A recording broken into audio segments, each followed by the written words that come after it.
Once you make the switch to solar, your home will still be connected to the electrical grid and will need to use net metering. Net metering helps account for variations in energy production by crediting you for the excess electricity your panels produce. Want to know how it works throughout the day? Your solar panels generate energy from the sun, which is sent to your panel box.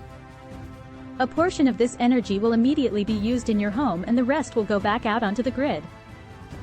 The excess energy that flows back out onto the grid will cause your electric meter to run in reverse, decreasing your net usage and granting you a credit from your utility company.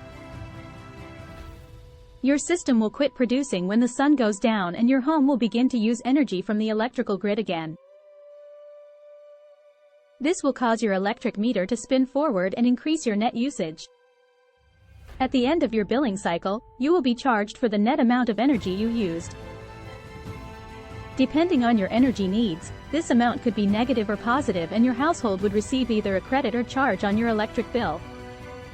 To find out more about net metering, reach out to your Solar Icons professional today.